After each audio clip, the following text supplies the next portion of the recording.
嗨，大家好，我是坦平叔。今天是2025年1月25号。这一期咱们继续胡聊胡适、胡指、胡 A， 还有胡一静老师啊。今天虽然是周末，但是今天的消息还不少，可以说是喜忧参半啊，让金融消费者那是坐立不安，既期待着尽快开盘，又担心厄运降到自己的头上。昨天这个美股好像是在下跌但是中国资产还有什么金融指数都是暴涨受这个特朗普影响，以及这个美元走弱人民币现在在反弹，受这些影响这个中国概念股都涨了一波。这个对胡适来说应该是个好消息。在这个消息影响下，下周开盘有可能会冲一下，但是有好消息它就有坏消息1月24号星期五，证券时报报道一晚上超20家 A 股公司公告将现退市风险。他是这么说的，说退市风险继续蔓延。据统计，1月24日晚间，超20家上市公司发布退市风险公告，包括新 ST、九友、南国置业、传智教育等等20多家大多因连续多年亏损无法满足上市要求而被实施退市风险警示。另有部分公司因信息披露违规、财务造假等严重问题被证监会严厉查处，并可能终止其股。据统计今年年初至今有105家上市公司发布过股票被实施退市风险警示，可能被终止上市或进入退市整理期交易的风险提示公司公告。针对这一情况证监会曾在2024年12月表示，在2024年年报披露后可能被标记为新 ST 的公司，并不意味着他们一定会退市。上市公司是否退市，应当综合考虑公司的具体情况、财务健康度以及实施整改措施。尽管如此，随着退市制度的严格执行和 A 股市场生态的变化，退市压力对部分业绩不振的上市公司仍不可小觑。这个严格的退市非常有必要，监管部门不能投鼠忌器这20家上市公司要涉及的股民恐怕是几十万上百万的，不能因为他们在那儿喊自己损失严重就网开一面。这些已经公告了陷入退市风险的公司实际上不可怕，也就是这些金融消费者、这些赌徒你不要参与就行了。人家都已经公告了要退市，你还去参与，那就是赌博，你得为自己行为负责。你被套，对吧？你被收割，损失惨重，那是活该，咎由自取。但是还有一部分股票还有一部分上市公司，它通过一些财技甚至通过做假账掩盖了自己。这一部分呢，很多股民很难发现。这些公司它的危害性才大，因为你表面看通过公告、通过它业绩、通过它报表，它是个正常公司，实际上不过是金玉其表，败絮其中这样的公司不少。所以对这个金融消费者来说你要防止踩上这个雷，这是最重要的。按照这个退市新规那么今年暴雷的上市公司会越来越多的公司要退市，股市要吐故纳新，要把这些害群之马要赶出去，这个是要坚持做的这个就是良性循环咱们的胡适就应该有进有出，进出相当，就是一年你要上市1000家，你就要退1000家，确保咱们胡适里面5000家那都是最优质的，代表中国经济的，代表中国发展的最好的公司。像那个马可波罗等等这样的公司就别上市了，不要跑去圈钱，这是赤裸裸的就是圈钱。作为散户投资者千万不要碰这些已经发了公告的有退市风险的这些股票，已经买了的想办法割肉出来，不要在那做梦。这样的公司到这地步基本上是已经无药可救不要听讲故事，不要听什么重组、什么资产注入。我们再看这个专家是怎么看美股还有胡适的。什么思睿集团首席经济学家洪浩他说美股未来3到6个月必有大跌， A 股春季行情取决于政策如何落地。他近日在一场对话中，这个洪浩分享了对美股美债市场以及香港经济的最新观点。洪浩的观点十分鲜明，美股在未来3到6个月必有一次大幅度的调整，这是毋庸置疑的，在1月上旬这一轮调整可以被视作一次预演，而未来调整的幅度或将更甚于以往每年10%左右。洪浩表示这一次的调整远远大于10%。至于 A 股春季行情能否实现，主要取决于刺激政策如何落地。我们一直在等待特朗普的关税政策，但是他的注意力又转移了，对准了格陵兰岛、加拿大、墨西哥这些曾经的盟友。他对昔日盟友都手段频出，想象一下他对中国可能采取的措施，我们也不应该太乐观。这里面我要说一说我一直说这个美股我不太关心，我不知道它后面是涨还是要跌，我也不推荐你去买美股，我自己也不买。但是这个洪浩说美股在未来3到6个月有一次大幅度调整，不是那种10%的调整，而是大幅度调整。那怎么着都30%吧，甚至你要出现20%以上的调整，那就是熊市很多人就认为美股已经到头了，有没有这种可能？这谁也说不好。但是我的印象中，特朗普是最在乎股票的。美股指数他在第一个任期里面，美股这样一涨，他自己还要发微博发那个推特对吧？他把美股上涨与否跟他的治理业绩挂钩换种说法就是，如果美股真的要出现大幅度的回调的话，那特朗普容忍这种情况发生吗？这是一种可能第二个，是不是如果大幅度的调整，那对那些想买美股也不敢买的，是不是给了一次机会？这个都值得思考如果你相信这个美股后面还要走牛，一路长红，那它中间每一次回调不都是给你机会吗？而且他说这个回调的幅度还不是10%，也可能30%、20%。那这个时候，如果你买这个美股的 ETF 或者纳斯达克指数，甚至直接参与美股的股票，那是不是给你一次机会？这个很不好说第二个，他说 A 股春季行情，他主要说的是特朗普的税收政策特朗普现在举起了大棒对着他的老朋友墨西哥、加拿大。在这里面我要说一说特朗普为什么他竞选的时候，他对大国那举起了大棒，他说那关税要加到60%，但是他实际操作的时候，他却先上岸先斩意中人嘛，先把老朋友加拿大给墨西哥给收拾了，然后扬言要收拾欧盟。我个人认为特朗普他这叫缓兵之计，他先把大国给稳住，这个比较明显。因为对特朗普来说，他是个商人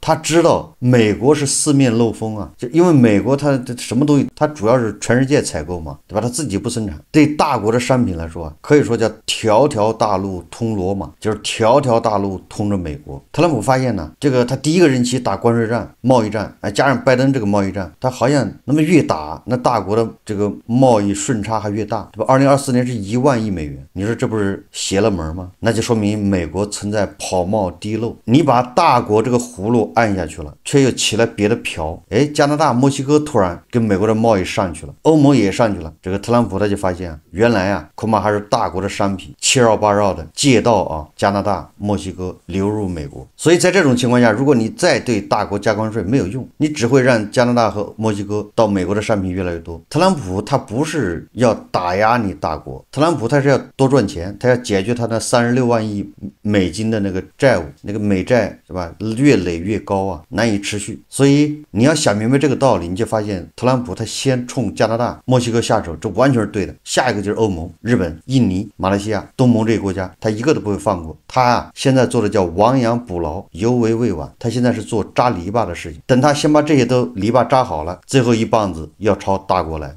要不然他跟大国加关税，然后你大国的商品通过越南，对吧？通过墨西哥，你看大国的人跑到墨西哥去办厂，那干啥？工厂，对吧？新能源汽车什么厂都搬到墨西哥去了，供应链也往那儿搬，他就是准备拉开架势准备生产东西往美国卖你说特朗普他能受得了吗？所以咱们才会看新闻，你就发现无论是墨西哥还是印尼还是很多国家现在纷纷出台政策，禁止做这个转口贸易，就是咱们大国把什么商品运到印尼或者运到墨西哥，在那一拼装完了就送到美国卖，人家已经不干了，对吧？你跑到印尼去贴标签，欧盟也一样。所以说特朗普他发现了，在美国他针对大国加关税没有意义，对吧？那大国无非就是少点利润，他的商品流向全世界，然后七绕八绕的最终又流到美国去了。所以我觉得特朗普他根本就不是说要跟大国一起好好做生意。最终还是要加关税啊。他现在是先去扎篱笆，把篱笆扎好，所以啊，要不了半年，这个大棒子就要举起来，对吧？他先把墨西哥和加拿大收拾好啊，这墨西哥、加拿大两人要反制裁，他们也要对美国加关税。总体上啊，无论是印尼、东盟、加拿大、墨西哥做二道贩子也挺滋润的，对吧？毕竟也不用干什么太多活，哎，转一到手就能赚钱呢，这量还大。但现在二道贩子不让你做了，我们天天看报道啊，看的都是欧盟和美国对咱们加关税。实际上啊，2024年对咱们加关税越来越多的是东盟啊，因为他们被美国逼得受不了了。还有老朋友俄罗斯，对吧？不声不响的给咱们加剧啊，直接加了个65%的关税，还是55%，然后对新能源汽车也要加关税。所以我判断啊，不是特朗普发什么善心，哎，不打算加关税了，而是他是缓兵之计。说到补漏洞啊，我们的资本市场漏洞更多啊，更需要去补啊。我们看这个证券专家刘继鹏啊，他说啊，世界上没有一个国家像中国这样，证监会和交易所联系这么紧密，股票交易所改革应该尽快提上日程。大家看视频啊，一个国家像中国这样，证监会跟交易所联系的紧，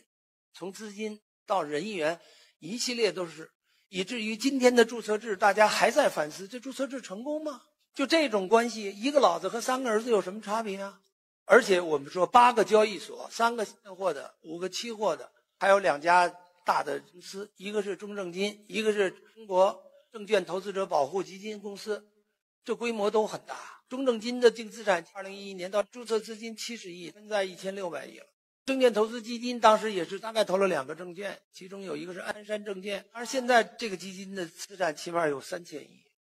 当然作为退市补偿来说，我们严刑峻法是对的，但是一定要把大家最关注的问题凝聚起来，解决一个补偿就代表着一个面大家的和政策的同呼吸，是就比不退市好，本来不退市就是问题。所以从证监会来讲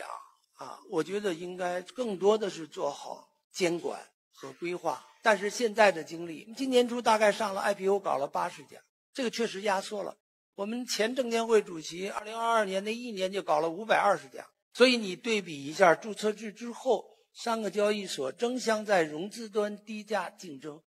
放宽对融资者的进一步的约束，比如减持时间到12个月了，那个核心人物，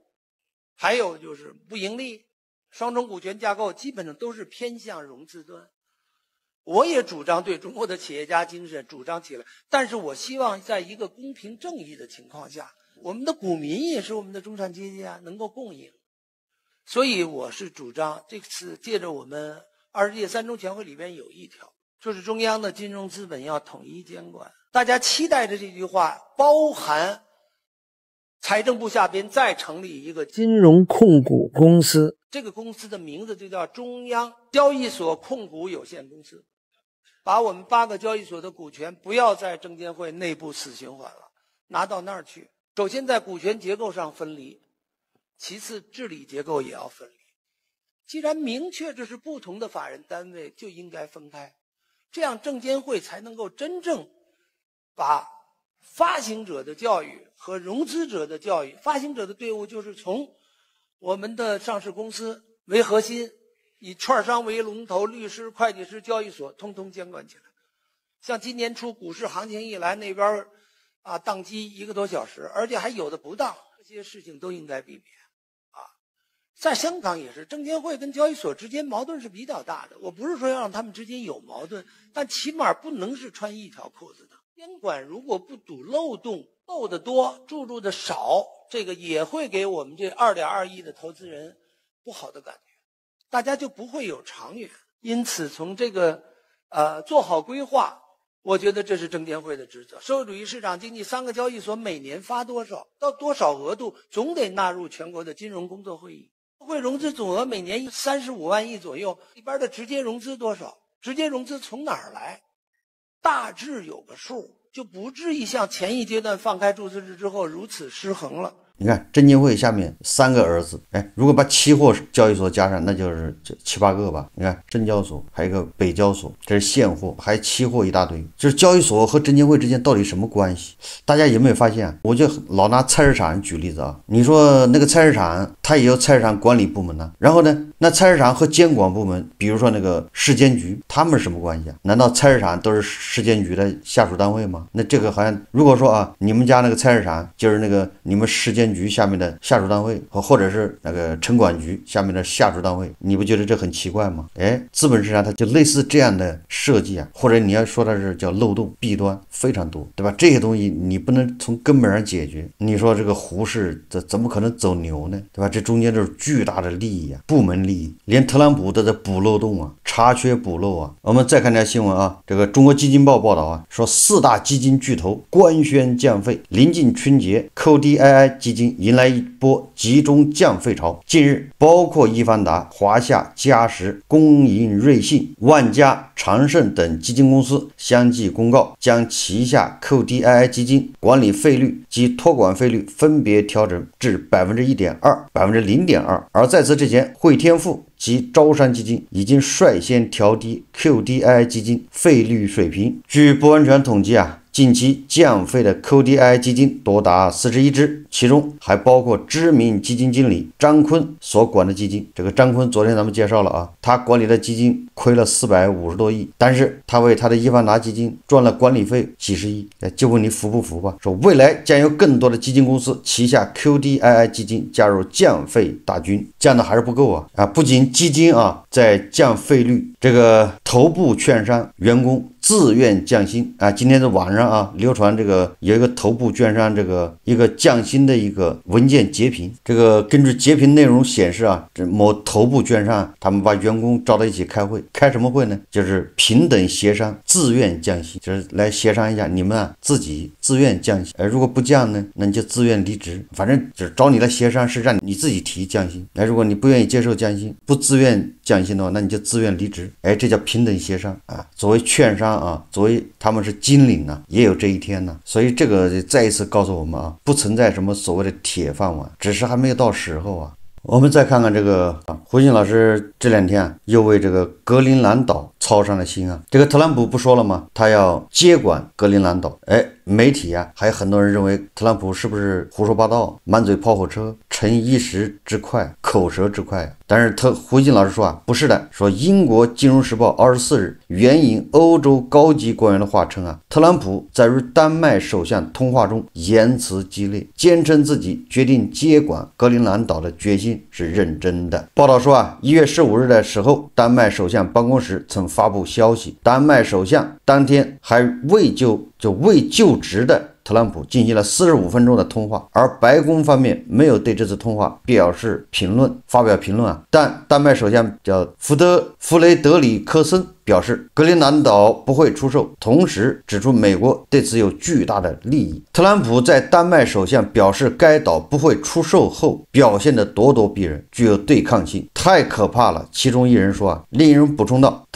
特朗普非常坚决，真是一盆冷水，之前很难把这件事当真，但我确实认为他很认真，而且可能非常危险。自去年11月胜选以来，特朗普一直表示有意将丹麦的自治领土格陵兰岛纳入美国版图，他并未排除动用军事或经济力量说服丹麦移交格陵兰岛的可能性。特朗普在1月初威胁称，如果丹麦反对他在格陵兰问题上的立场，他将对丹麦征收关税。他还拒绝排除使用军事力量控制该岛的可能性。好，胡锦老师说啊，可笑的是，为了合理化自己控制格陵兰岛的野心，特朗普还强扯所谓的大国威胁，声称那儿到处都是大国船只，到处都是俄罗斯船只，我们不会让这种事情发生。这个特朗普啊，1月20号一上任之后啊，他就说啊，有记者问他，除了买下格陵兰岛外，还有哪些其他选择能满足美方需求时，这特朗普说啊，格陵兰岛是个很棒的地方，我们需要它来维护国际安全。但是我相信丹麦也会同意，他们要花很多钱来维持这块地方。格陵兰岛咱们以前介绍过啊，它是一个高度自治的一个领地啊，好像一共不到6万人，面积倒是很大。胡锡进老师啊，对俄罗斯侵略乌克兰，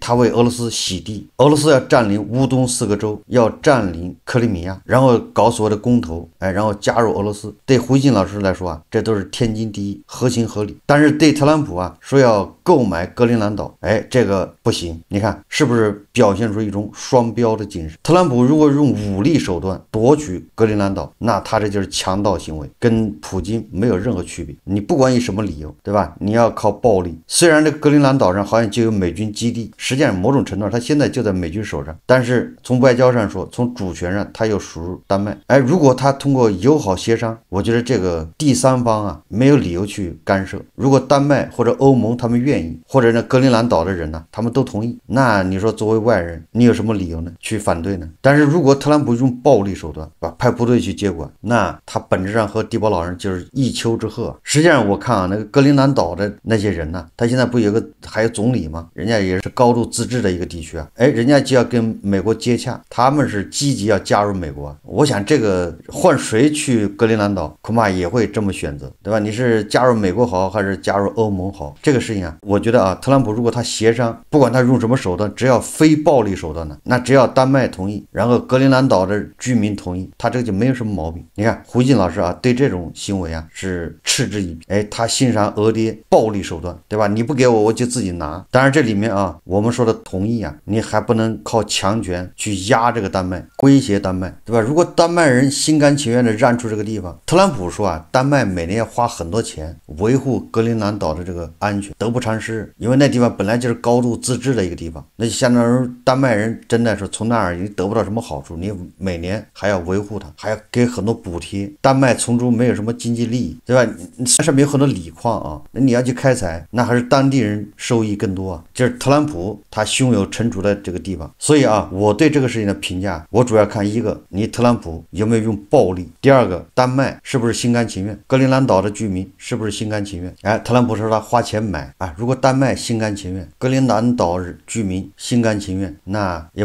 轮不着咱们咸吃萝卜淡操心呐。这胡锡进老师瞎激动个啥呢？俄爹在那儿已经造成了几百万人伤亡，几千万人流离失所，他还在为俄爹洗地。好，这期节目我们就聊到这里，感谢大家收看。如果喜欢我的节目，欢迎订阅转发，也可以在下方留言评论，谢谢大家。